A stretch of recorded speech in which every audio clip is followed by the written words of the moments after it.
है guys, welcome back to English की पाठशाला। आप सबका स्वागत है हमारे इस खास कार्यक्रम, इस खास क्लास में। फ्रेंड्स, आपके लगातार फीडबैक्स हम कमेंट बॉक्स में मिलते जा रहे हैं और कुछ स्टूडेंट्स लगातार हमसे सवाल भी पूछते जा रहे हैं। हमें सचमुच बेहद प्रसन्नता होती है आपके सारे क्वेश्चंस को रिप्लाई करके। फ्रेंड्स, जो हम स्पोकन का पार्ट रन कर रहे थे उससे पहले हमने रन किया था ग्रामर के सारे टॉपिक्स करीब करीब हमने स्पोकन के तौर पर प्रैक्टिस किया था, और जो पिछले सेशंस चल रहे थे वो वर्ड फैमिली से लेकर चल रहे थे।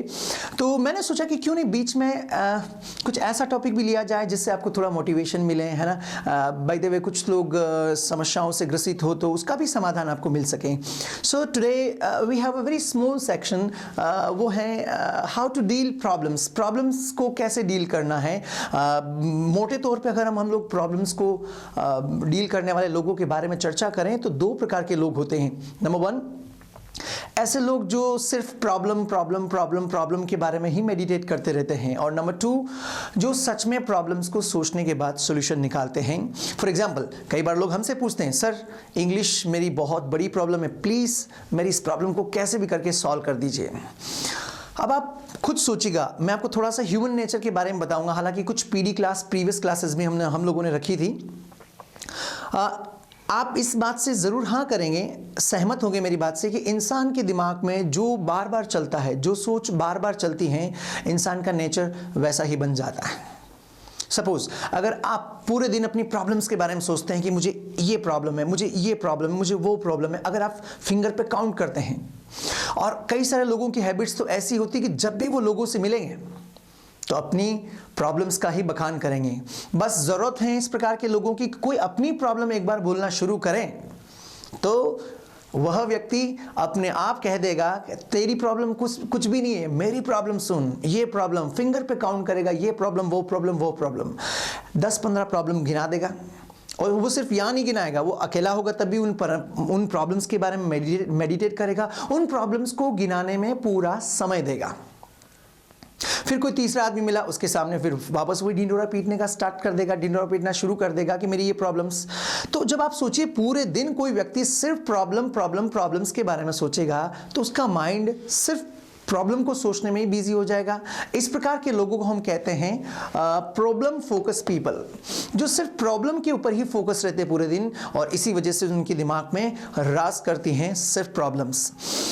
बहुत कम शख्स ऐसे होते हैं जिनका जो अलग टाइप की क्वालिटी वाले लोग होते हैं, जिसको दूसरा नाम दे रखा मैंने सॉल्यूशन फोकस पीपल, कि हाँ एक बार हमने सोच लिया कि ये हमारी प्रॉब्लम्स हैं, एक बार, दो बार, 5 बार आप सोच लीजिए, लेकिन अगर सिर्फ उसको प्रॉब्लम्स को सोचते रहेंगे आपको कोई समाधान नहीं मिलने वाला है।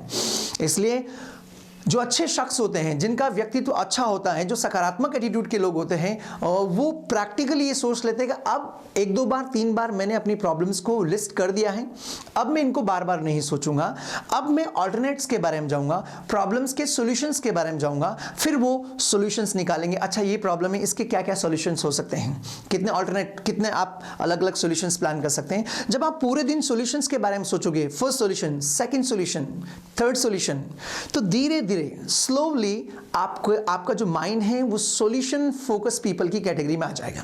खैर, आप कुछ ज्यादा समझदार हैं, आप अपने ऊपर इस चीज को अप्लाई करके देखिए कि आप जब किसी चीज को लेकर टेंशन ले रहे हो और ज्यादा टेंशन ले रहे हो तो आपके दिमाग अपने आप हेडेक स्टार्ट हो जाएगा। और जब हम सॉल्यूशंस के बारे में सोच रहे हैं, 1 2 3 4 सॉल्यूशन मिलते हैं, फिर हम ऑप्शन ढूंढते हैं कि सबसे बेस्ट ऑप्शन क्या है, और हम उसको अप्लाई भी करते हैं, अमल भी करते हैं। तो अगर आपकी इंग्लिश एक प्रॉब्लम है, कई बार जाहिर सी बात है, हमारे पास भी कई सारे स्टूडेंट्स आते हैं कि सर आप इंग्लिश के टीचर हैं, प्लीज़ मैं कई सारी जगह कोशिश की सीखने की, तो प्लीज़ मुझे हेल्प कीजिए, इंग्लिश मैं सीख जाऊंगा क्या। हमसे जब ज्वाइन भी करते हैं हमारा इंस्टीट्यूशन, तो वो हर 3-4 डेज में वापस पूछते हैं, सर मैं सीख तो जाऊंगा, सर मैं सीख तो जाऊंगा। अरे आप सोचिए, भगवान ने हमको सबसे कीमती चीज़ दिमाग दी और आपकी ज़ुबान आपके पास है, उसको कैसे प्रैक्टिस में लाना है ना। आप सॉल्यूशन ढूंढिए। ऐसा नहीं टॉपिक समझ में आएगा, टॉपिक तो हम भी समझा रहे हैं आपको। और खैर टॉपिक्स के लिए आप सब जानते हैं स्टूडेंट्स की डिक्शनरीज हैं, आप मूवीज से ले सकते हो, नेट से ले सकते हैं, बुक्स अवेलेबल हैं, कहीं से भी ले सकते हो। सॉल्यूशन कई सारी जगह से हैं, लेकिन सॉल्यूशन स्टार्ट करना वो अल्टीमेटली समाधान है। तो आज के सेशन का सिर्फ और सिर्फ हमारा एक ही पॉइंट था कि आप सब लोगों को सॉल्यूशन फोकस पीपल की कैटेगरी में आना है। तो जब भी दिमाग में कोई लोड लो, प्रॉब्लम्स के बारे में सोचो, उसी समय उस आइडिया को ड्रॉप करो कि जी नहीं, मैं अपने दिमाग को इतना व्यस्त नहीं होने दूंगा, बल्कि मैं अपनी प्रॉब्लम्स को सोच सोच कर अपने दिमाग की जगह नहीं भरूंगा, जबकि उसके सॉल्यूशंस के बारे में सोचूंगा। बस यही इस क्लास का समाधान है, यही इस क्लास का सॉल्यूशन है, सार है। आज के लिए इतना ही काफ़ी। एक छोटा सा वीडियो मैंने आपके लिए प्लान किया था। आपकी फीडबैक लगातार आने चाहिए नीचे कमेंट बॉक्स में, और भी अगर आपकी चाहत है कि ये चीज़ें भी हम लोग इन वीडियोस के अंदर ऐड करें, तो you all are most welcome. हमें बड़ी प्रसन्नता होगी आपके सवालों का जवाब देने में। आज के लिए इतने काफ़ी। फिर मुलाकात करते हैं अगली क्लास में कुछ नए वीडियोस के साथ, कुछ नए कंटेंट के साथ। You guys please keep watching English की पाठशाला। This is Mukesh Sharma. See you in the next class. Till then take care.